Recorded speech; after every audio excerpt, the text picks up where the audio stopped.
മറ്റുള്ളവർ ദയവായി അഭ്യർത്ഥിക്കുകയാണ്. നമ്മുടെ ഈ സമ്മേളനത്തിൽ മുഖ്യാതിഥിയായി പങ്കെടുക്കുന്ന ആരംഭിച്ച ഈ രാത്രിയുടെ captain Shri M P Baburaj, Shri S Rajeevan, Shri Sasikanth, Sonawane തുടങ്ങിയ നമ്മുടെ വിശിഷ്ടാതിഥികളെ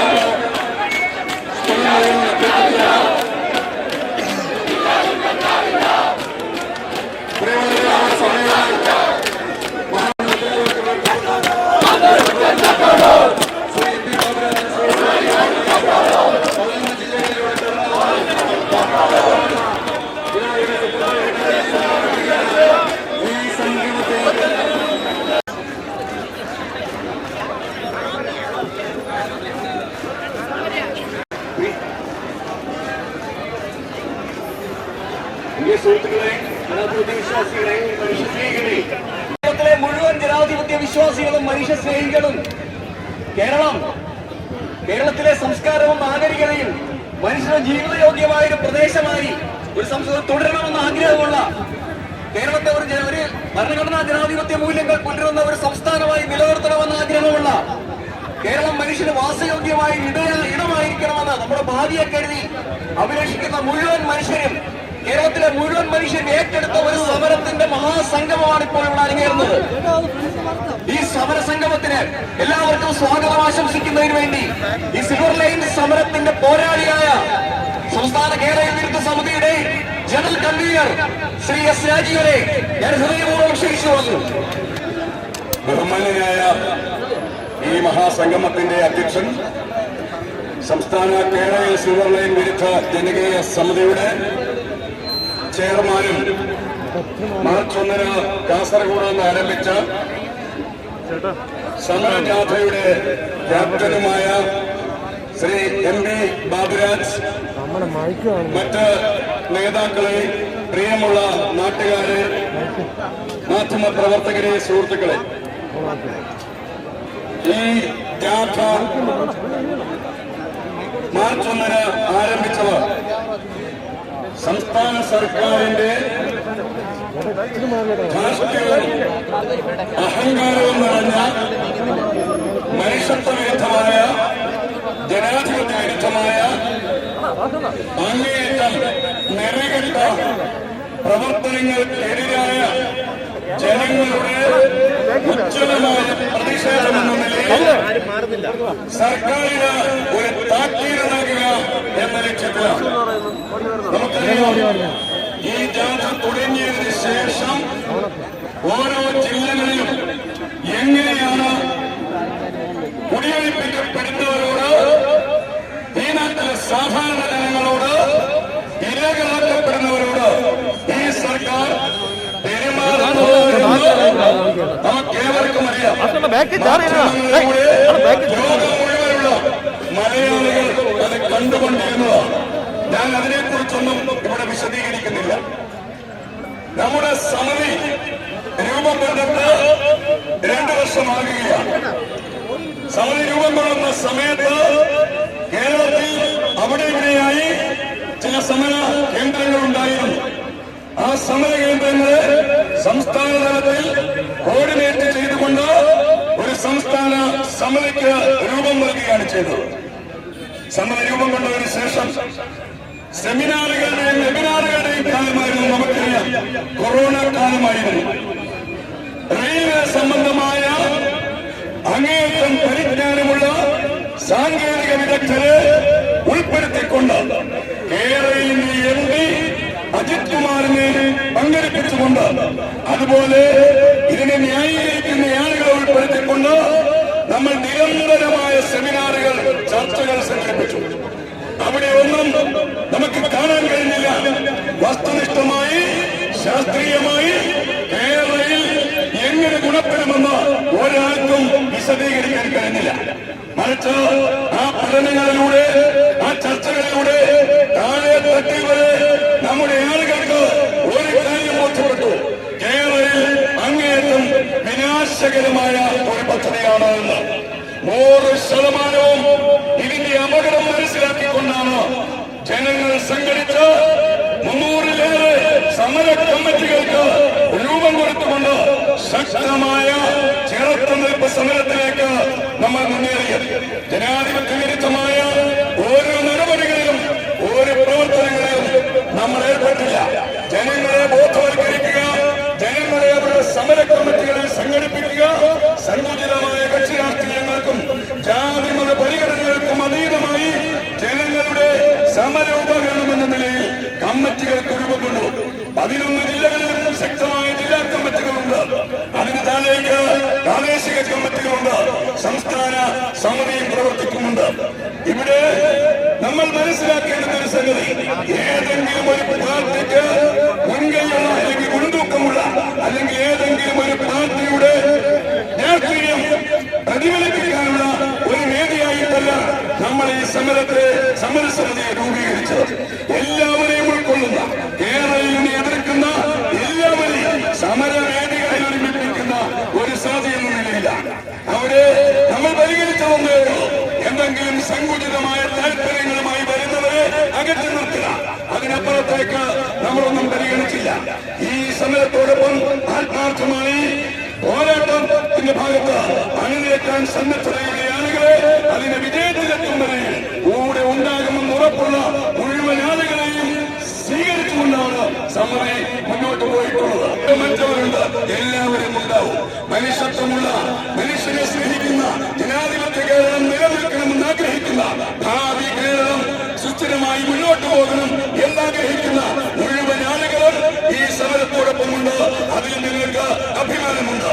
എന്ത് ആരോപണം ഇന്ന് മറ്റൊരു ഘട്ടത്തിലാണ്. നമ്മൾ കഴിഞ്ഞ 2020 ഡിസംബറിൽ ഇവിടെ ഒരു സെക്രട്ടേറിയറ്റ് മാർച്ച് നടത്തിയിരുന്നു. Sindhu James, Rosalin Philip. I really salute the KRL Protest Committee, which is a Mahasangham, and also the Women's Power, Bengal Shakti, Mahila Shakti, including Rosalind Philip and her daughter Soumya, who is Strongya,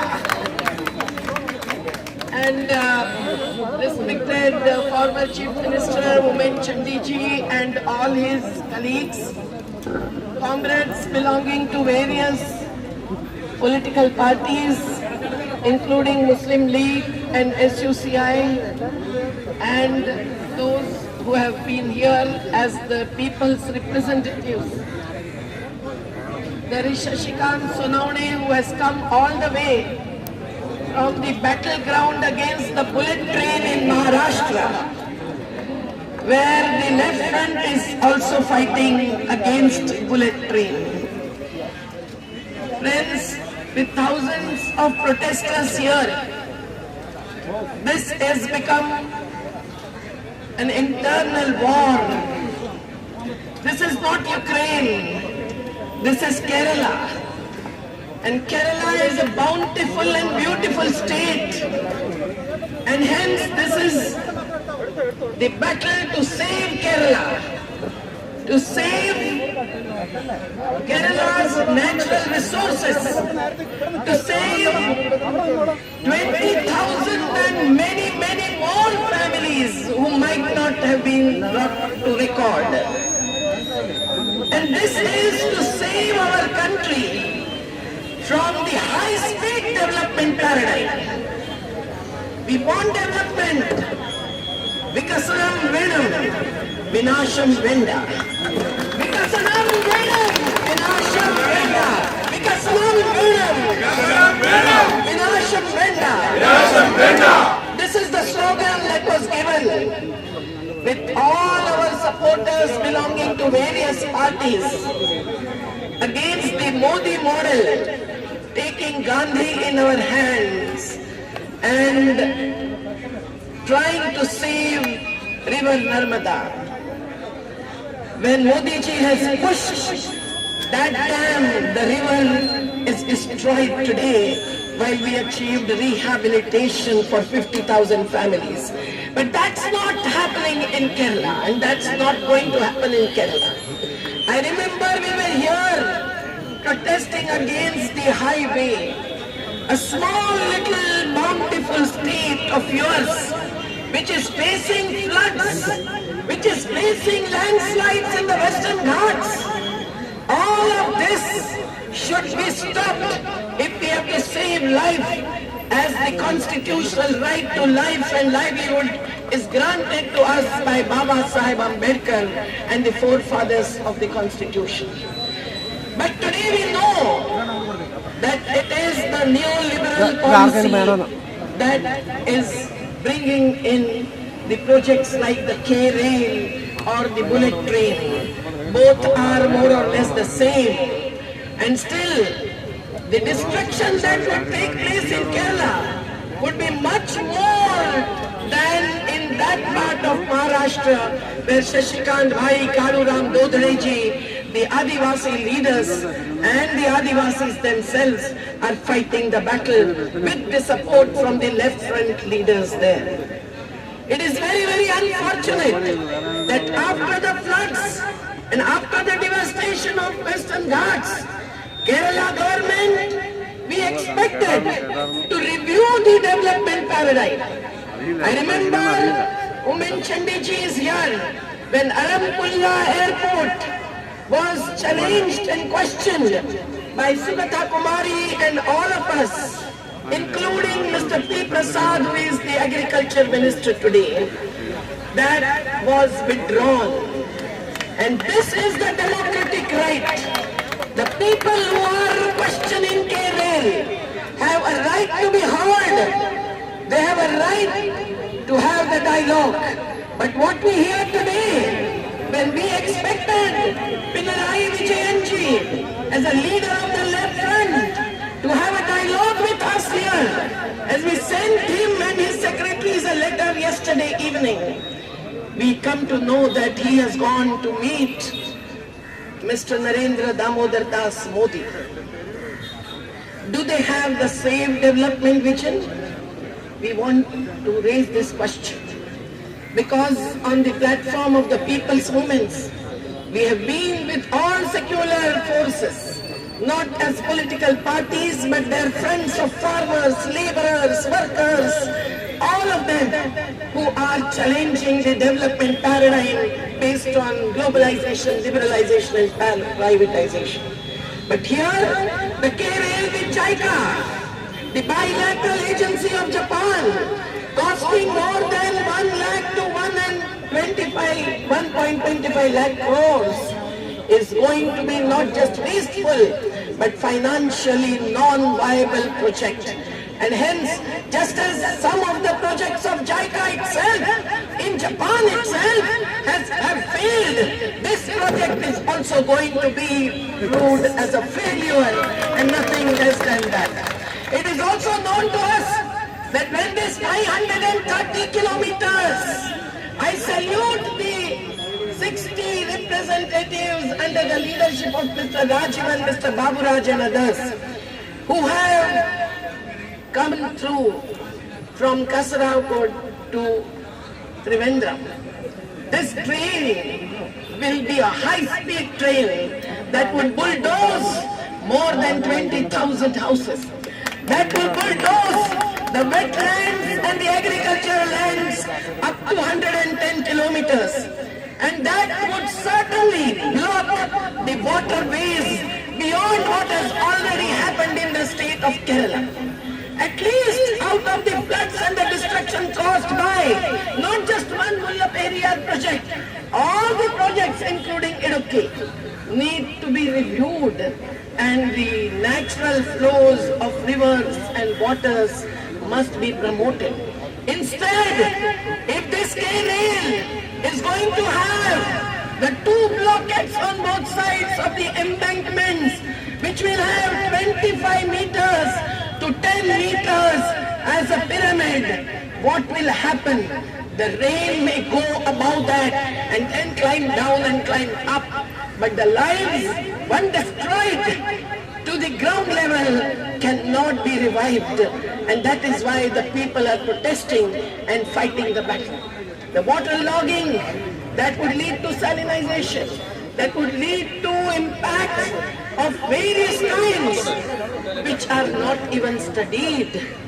It is shameful for us because we all who are fighting the battle to save environment, save natural resources, having faced pandemic because of lack of oxygen, and having heard Mr. Modi ji going to Glasgow and saying that carbon emission will be zero by 2070. On the other hand, these kinds of projects are taking a toll of nature and people also.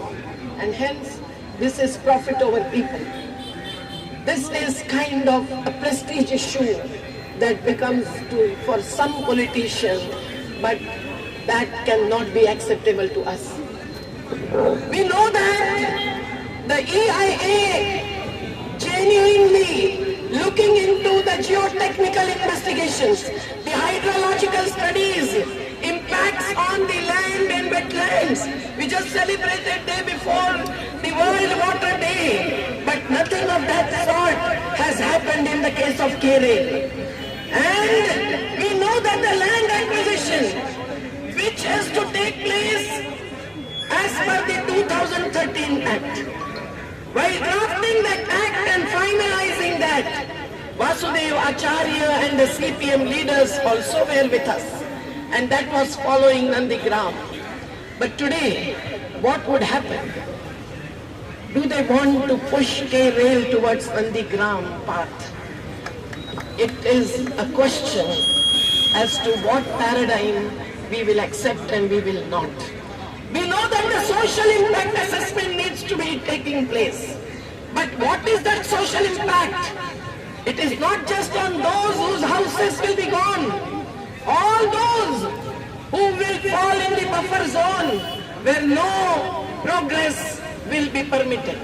And all those who will face various kinds of impacts on their lives and livelihoods will also have to be taken into consideration. Has social impact assessment taken place?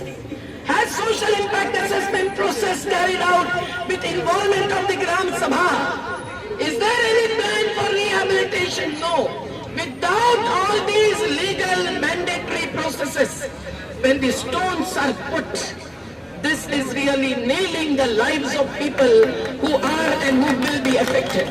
And that is why it is Rosalind Phillip and all her women force with that small little Soumya have had to fight the battle with the police. It is shocking to us because Left Front has been promoting and strongly asserting democratic and human rights on the forum like the Sanyukta Kisan Morcha, where we all have seen Comrade Hanan Maulaji, Comrade Davleji, Comrade Krishna Prasad, Comrade Biju Krishna. And therefore I have appealed to their hearts to really look into every aspect and every issue related to Kerala. If they oppose the bullet train in Maharashtra, they must oppose K-Rail in Kerala as well. We know that Modi ji does not consult his ministers. And today, that is why probably that Pinarayi Vijayan has not accepted the position of the central government that is declared through Mr. Ashwini Vaishnav, the railway minister. So can Modi ji take a decision without consulting and without following the conclusion drawn on financial non-viability by the railway minister himself? Why has the chief minister gone straight away to meet Mr. Modi? And why were the members of parliament from Kerala not given a hearing, which is what they are demanding, but given lathis and charged them with force? This is unacceptable. This is condemnable. We know how Delhi police behave, but Pinarayi Vijayan ji can definitely could have stopped Delhi police from beating the members of parliament from Kerala itself. And that is democracy, which we have to struggle to save. We know that Mr. Alok Kumar Verma, one of the consultant chief engineer, has clearly brought out the facts about the pre-feasibility, feasibility and the DPR. And when there are differing facts, in these three basic documents, how can and what is it that we can believe in? We know that the DPR is too weak. Even when the soil, 91% of area has a weak soil, which will require much of the underground support, and that cost is not included. I will tell you, underneath the Narmada Dam of Sardar Sarovar, 2 million tons of iron and 2 million tons of cement are put, and still there are earthquakes taking place with the epicenter at Narmada Sardar Sarovar project. Nothing of this sort is announced and brought clearly into the DPR. They are saying that this is a financially viable project. Who will pay the cost? If 51% of shares belong to the state, 49% belong to the center. So center also has a right. Unfortunately, this time we have to depend on the center's position, which has been pushing the special economic zones, the industrial corridors, bullet trains, mega cities, and whatnot. But today the central government minister is saying that this is not financially viable. And when the chief minister of Kerala takes a position that no, we will increase the toll and accumulate wealth, let him answer it whether the people are agreeable to increasing the toll amount. I know that he is saying that much of minerals, minor minerals they are with major effects, like the crushed stones, will be available for building embankments and whatnot. Let Mr. Sridharan, who was behind the metro being pushed, answer the question. But we know that the Adani for Belgium port is not getting the stones and the minerals. Where will it come from for K-Rail? But the first and the foremost, if JICA itself gives the loan, do we want the state of Kerala to be further indebted? Do we want the state of Kerala to be further indebted? No. You already are indebted with 3 lakh crores and more of the loan that it is on the map, on the matha, on the heads, on the shoulders as a burden of every citizen of Kerala. So what, where the nature and the people, lives and livelihoods will be destroyed. The nature cannot tolerate it anymore. And hence, even the youths like Greta Thunberg have had to say during the Glasgow Convention that we want degrowth. I would say that we don't at least want high-speed rain. We want a slow speed but real development and progress of the railway, our public sector enterprise. While railway is given to Adanis and so many projects and ports and airports are given to the same crony capitalists, we have to save railway and we have to save Kerala both by allowing the progress of railway further, but not through privatization, not by emptying the state exchequer of the central government, nor emptying the state exchequer of the Kerala government. And hence, it is the economic, social and democratic political impact that is not yet studied, and still there is trespassing taking place. When last time we went and saw the houses in Calicut, beautiful houses built with the whole lifetime's earning, even by women like Rosalind G. And there is trespassing without giving a notice and putting the stones inside. This is absolutely illegal. Even under the 2013 Act, drafting in which we were sitting because Jairam Ramesh was the minister and he was democratic in every process of formulating every law. We salute him. But there is no environmental or ecological vision today, and there is no democratic due process of law followed in any project in India, and that is what we challenge. because all of them were for non-violence, and they wanted non-violence to be taking development on the real path of sustainability and justice. Exactly the opposite is happening. This is all a game of money playing and market. But these elitist projects benefiting a handful of elites, they cannot be 80,000 passengers.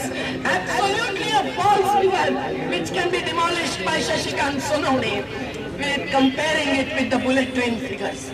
So I would only say that with the false statistics, without the scientific basis of studies and investigations, and without the proper consents from the authorities and also the final consent by the court, because court has not said that do trespassing, go into the houses, put up the stones, and if the women protest, bring in male police and catch hold of them, but don't file any FIR, even if the complaints are filed. When this is happening, I don't think any judiciary can also approve this. If not today, tomorrow, you will have to take up the legal and the mass battle, and you will win it. I only say that all their claims of resettlement and rehabilitation cannot be based on cash compensation. The cash doesn't matter.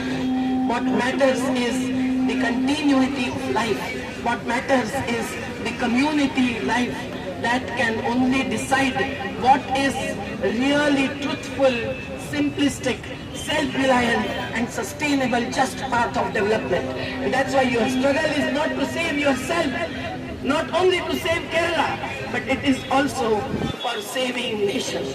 So save India, save Kerala.